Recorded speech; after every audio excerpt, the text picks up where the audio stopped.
जय माता दी मित्रों, 12 साल बाद बृहस्पति का राशि परिवर्तन होने जा रहा है। यानी कि कुछ खास घटना इस अप्रैल के महीने में होने जा रही है। 22 अप्रैल को जो बृहस्पति हैं वो कहीं ना कहीं मीन राशि से निकल के मेष राशि में प्रवेश करने वाले हैं और 22 अप्रैल 2023 से लेकर और 8 अप्रैल 2024 तक वो मेष राशि के अंदर रहेंगे और मित्रों छत्र योग बनाएंगे और 7 राशियों के जो अला बला परेशानियां चल रही हैं उसमें उनको कुछ ना कुछ निजात प्राप्त होगा। इस कार्यक्रम में डिटेल में मित्रों इस कार्यक्रम में चर्चा करेंगे। आप इस कार्यक्रम को पूरी अच्छी तरह से समझ लेना। सबसे पहले हम ये जानते हैं कि गुरु किन चीज़ों का कारक होता है, ये जानना बहुत जरूरी है।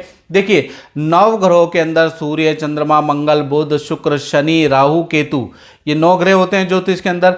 इसके अंदर मित्रों सबसे ज़्यादा जो इम्पोर्टेंट ग्रह है जिसका गोचर शुभ रहता है अधिकतर, वो है बृहस्पति। बृहस्पति ज्ञान का कारक होता है, शिक्षा का कारक होता है, संतान का कारक, धर्म का कारक, धन वृद्धि का कारक, पद प्रमोशन का कारक, आत्म शांति का कारक बृहस्पति होता है। साथ ही साथ विवाह का मुख्य कारक होता है। यानी बृहस्पति की महादशा, बृहस्पति के गोचर में प्रेम विवाह या प्रेम में विवाह में सफलता, विवाह में अड़चने समाप्त हो जाती है। इसलिए ही तो गुरु को कहा गया है गुरुर ब्रह्मा गुरुर विष्णु गुरुदेवो महेश्वरा गुरु साक्षात पर ब्रह्मा तस्मै श्री गुरुवे नमः। यानी गुरु ही सब कुछ है, गुरु ही ब्रह्म है, गुरु ही विष्णु है, गुरु ही शिव है। गुरु इस जो भौतिक रूपी जो पर ब्रह्म है, जो माया है, जो मोह है, उनसे निवृत्ति दिलाने वाला और आपकी मनोकामना को पूर्ण करने वाला बृहस्पति होता है। चाहे गुरु स्वरूप जिस गुरु को आप मानते हैं या उसको मान लीजिए, और बृहस्पति भी गुरु है। आप गुरु का जो गोचर है क्यों खास है ये समझ लेना बहुत जरूरी है। गुरु अगर देखा जाए तो कुंडली के अंदर क्या क्या चीजें करने वाला है, गुरु कुंडली में अच्छा होता है या गुरु का गोचर क्या क्या देता है, इसके बारे में चर्चा करते हैं। यदि गुरु अच्छा होता है तो व्यक्ति निर्धन से भी राजा बन जाता है। यानी कि गुरु ज्ञान का, शिक्षा का कारक होता है और धन का कारक होता है। अगर कुंडली में केंद्र त्रिकोण के अंदर बृहस्पति बैठे हैं या बृहस्पति अपनी राशि में बैठे हैं तो वो व्यक्ति यकीनन आगे चल के करोड़पति जरूर रहेगा। करोड़पति बनो, करोड़पति बनो से जो आप यूट्यूब में देखते हैं ना मित्रों कि करोड़पति बन जाओगे, उससे करोड़पति बने ना बने लेकिन बृहस्पति 100% आपको करोड़पति जरूर बनाएगा। साथ ही साथ देखा जाए तो अगर आपका गुरु कुंडली के अनुसार या हाथ के अंदर ये जो पर्वत होता है ना, ये अगर आपका उठा हुआ है, याद रखिएगा, तो कहीं ना कहीं ऐसे व्यक्ति की उच्च पद शिक्षा होती है, ऐसा व्यक्ति विदेश की यात्राएं करता है, तीर्थ यात्राएं करता है, ऐसा व्यक्ति धार्मिक होता है और अच्छी संतान ऐसे व्यक्ति की होती है जो आगे चल के अच्छा पढ़ती लिखती है। प्लस गुरु अगर आपका उठा हुआ है तो आपको अच्छा धन मिलेगा, याद रखिएगा। साथ ही साथ जैसे मैंने बताया कि गुरु अगर आपकी कुंडली में या हाथ के अंदर उठा हुआ है, ये देखिएगा गुरु हाथ के अंदर, ये मर्दों का जो पुरुष है उनका राइट हैंड और स्त्रियों का लेफ्ट हैंड, अगर गुरु आपका उठा हुआ है स्त्रियों को तो आपको संतान की अच्छी शिक्षा होगी, संतान की आप अच्छी परवरिश करेंगे, संतान आपका मान सम्मान करेगी। यदि गुरु डाउन है तो शिक्षा तो आप करेंगे लेकिन संतान आपकी मान सम्मान नहीं करेगी, संतान आपसे हमेशा दूर रहेगी, याद रखिएगा। गुरु अगर आपके हाथ के अंदर, दोनों स्त्री और पुरुष ध्यान से सुन ले, अगर आपके हाथ के अंदर गुरु अच्छा है तो आत्म शांति, आत्मिक सुख देता है। यानी कि बहुत बार धन अच्छा होने के बावजूद भी और बहुत बार आर्थिक स्थिति अच्छा होने के बावजूद भी आदमी को डिप्रेशन हो जाता है, मानसिक तनाव हो जाता है, सर में दर्द की प्रॉब्लम, या फिर आत्म शांति नहीं हो पाती है, दूसरे से ईर्ष्या हो जाती है या दूसरे व्यक्ति आपको कम आंकते हैं, अपने ही आपको लगातार धोखा दे रहे हैं। यानी मन की बात किसी को भी आपने शेयर की, उसने आपका फायदा उठाया, धन के मामले में आपके साथ धोखाधड़ी हुई, तो कहीं ना कहीं आपका गुरु कमजोर है और 100% आपका गुरु कमजोर है। इस वजह से क्या हो गया, आत्म सुख की प्राप्ति नहीं हुई। आध्यात्म सुख और संतुष्टि का कारक भी बृहस्पति होता है। यानी कि अगर आपका बृहस्पति अच्छा है तो आपको आध्यात्मिक सुख, ईश्वर दर्शन, गुरु के, सच्चे गुरु के दर्शन आपको जरूर मिलेंगे। अगर आपका गुरु खराब है तो आप जान सकते हैं। इसी प्रकार से देखा जाए कुंडली के अनुसार या हाथ के अंदर अगर बृहस्पति आपका अच्छा है, स्त्री का पुरुष का, तो कहीं ना कहीं आपके अंदर के 1,00,000 दोषों को दूर करने की क्षमता बृहस्पति में होती है। अब क्या हो रहा है, 22 अप्रैल 2023 से गुरु मीन राशि यानी अपनी राशि से निकलकर मेष राशि में आ रहे। मेष राशि में भी इनका परिवर्तन बहुत ज़्यादा लाभकारी है, क्योंकि ये भा चक्र की पहली राशि है और पहली राशि में अगर बृहस्पति आ जाएगा तो 12 साल का साइकिल चक्र देखा जाएगा कि 12 साल आपके कैसे जाने वाले हैं, क्योंकि पहला सर्कल आपका अच्छा होना चाहिए, याद रखिएगा 12-12 साल का ये सर्कल है।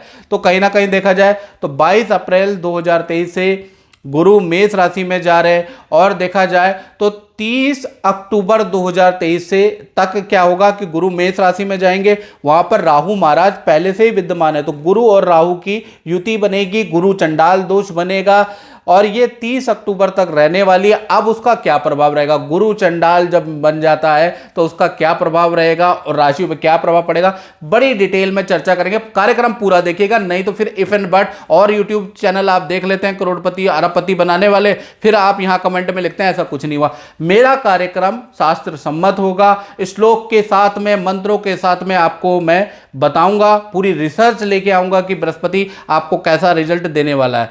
तो देखा जाए तो 30 अक्टूबर तक हर राशि को अच्छा या बुरा रिजल्ट मिलेगा, उसके बाद उसको अच्छा या बुरा रिजल्ट मिलेगा, यानी कि 30 अक्टूबर तक अच्छा बुरा रिजल्ट मिलेगा। साथ ही साथ देखा जाए तो गुरु जब मेष राशि में जाएंगे तो 4 सितंबर से लेकर और 30 दिसंबर तक वक्री पोजीशन में भी रहेंगे, यानी उल्टे भी चलेंगे 4 सितंबर से और 30 दिसंबर 2022 तक। अब भृगु नाड़ी ज्योतिष के अनुसार, याद रखिएगा किसका रेफरेंस दे रहा हूं, पाराशर का नहीं देख रहा, बहुत से ज्योतिषाचार कहते हैं ये लिखा नहीं है, पहले ये देख तो लो कि मैं कौन से शास्त्र की से बात कर रहा हूं। भृगु नाड़ी ज्योतिष के अनुसार 12 राशियों पे कैसा फल रहेगा, इसके बारे में अब हम डिटेल में चर्चा कर लेते हैं। अब बात करते हैं कर्क राशि की। तो कर्क राशि के लिए देखा जाए तो ये जो बृहस्पति का राशि परिवर्तन हो रहा है, कर्क राशि वाले ध्यान से सुने, तो ये आपके 10वें भाव में हो रहा है, ये आप देख रहे हैं। तो शास्त्र में कुछ लिखा है, शास्त्र में लिखा है 10वें गोचरे जीवा धन धान्य कार्य वृद्धि दायका, यानी कि जब भी 10वें भाव के अंदर आपकी राशि से बृहस्पति गोचर करता है तो धन धान्य में वृद्धि, दुगनी 3 गुनी वृद्धि कर देता है, कार्य में वृद्धि कर देता है, तो ऐसी स्थिति मिलती है। लेकिन क्या होगा, इसमें एक थोड़ा सा क्लाइमैक्स है मित्रों। 22 अप्रैल के बाद, जैसे आप देख रहे हैं 22 अप्रैल के बाद बृहस्पति 10वें भाव में जरूर आ रहे हैं, लेकिन राहु के साथ में आ रहे हैं, तो थोड़ा 30 अक्टूबर तक कमजोर रहने वाले बृहस्पति, इसलिए कर्क राशि वालों को 70% अच्छा फल प्राप्त होगा और गुरु और राहु की युति से कहीं ना कहीं 30% बुरा फल भी प्राप्त होगा और उसके बाद 100% अच्छा फल प्राप्त होगा। यानी कि देखा जाए तो गुरु और राहु एक साथ होने से कार्यों में सफलता मिलने के योग बनते हैं, पर आपको संघर्ष ज़्यादा करना पड़ेगा। कुछ लोगों की पद में वृद्धि होगी लेकिन उनको प्रेशर का सामना करना पड़ेगा। कुछ लोगों को नई नौकरी के ऑफर मिलेंगे या नौकरी में परिवर्तन होगा, लेकिन कुछ ना कुछ समस्या का सामना आपको 30 अक्टूबर तक करना पड़ेगा। 30 अक्टूबर यदि आप झेल गए, उसके बाद तो वर्गोत्तम बहुत ही अच्छा आपको रिजल्ट मिलके आएगा नौकरी में या काम में। साथ ही साथ देखा जाए तो 10वें भाव में जो ये बृहस्पति बैठे हैं, ये पिता या आपको 30 अक्टूबर 2023 तक या तो आपके फादर को या आपको डिप्रेशन, शुगर या पेट की समस्या दे सकता है, तो इसके लिए आप सचेत रहें। साथ ही साथ देखा जाए तो 10वें में जो बृहस्पति बैठा है, धन में वृद्धि करेगा, रुका हुआ धन आपका मिल जाएगा या सरकारी रुका हुआ काम आपका बन सकता है। कोर्ट केस चल रहा है, कोर्ट में कोई आपने चीज़ें डाली है, उसका फैसला नहीं आ रहा, तो कहीं ना कहीं वो भी बनने की उम्मीद नज़र आ रही है। टेंडर आपको मिल सकता है, लेकिन आपको एक्स्ट्रा खर्चा करना पड़ेगा, यानी पैसे से ही उसका आपको सफलता मिलेगी या केस आगे बढ़ सकता है। याद रखिएगा, खर्चा आपका लगेगा। अब गुरु की 3 दृष्टियां होती हैं, पहली 5वीं, दूसरी 7वीं, तीसरी 9वीं। तो आप देख रहे हैं दृष्टि 5वीं दृष्टि आपके धन भाव पे है, यानी पूरा साल खर्चा जरूर आपका लग रहा है लेकिन पूरा साल धन में वृद्धि बृहस्पति के कारण होगी। बृहस्पति का ऐसा आशीर्वाद कर्क राशि वालों को पड़ेगा कि उनका एक्स्ट्रा इनकम का योग बनता है या धन कमाने के कोई सोर्स में वृद्धि हो जाएगी। तो कहीं ना कहीं बृहस्पति का आपको आशीर्वाद मिल रहा है। 7वीं दृष्टि देखा जाए तो चतुर्थ भाव में पड़ रही है, आप देख रहे हैं ना 7वीं दृष्टि चतुर्थ भाव में पड़ रही है। तो प्रॉपर्टी से संबंधित या तो प्रॉपर्टी खरीदेंगे या फ्लैट खरीदेंगे या रेनोवेशन कराएंगे, ऐसा योग नजर आ रहा है, पहला चीज। दूसरा चीज, परिवार के अंदर विवाह संतान से संबंधित रुका हुआ काम शुभ होगा। तो कुल मिला के 7वीं दृष्टि भी लाभकारी है।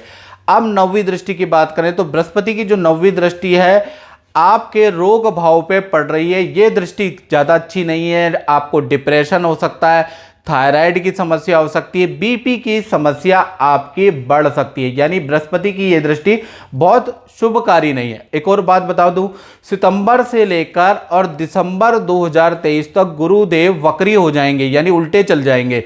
ऐसे में व्यापार और करियर में कर्क राशि को जबरदस्त लाभ मिलेगा, यानी सितंबर से दिसंबर भी आपके लिए बहुत लाभकारी है। तो कुल मिलाकर देखा जाए तो 70% बृहस्पति कर्क राशि वालों के लिए लाभकारी रहेगा। तो मित्रों, इस कार्यक्रम में बस इतना ही। मुझे दीजिए इजाजत। जय माता दी।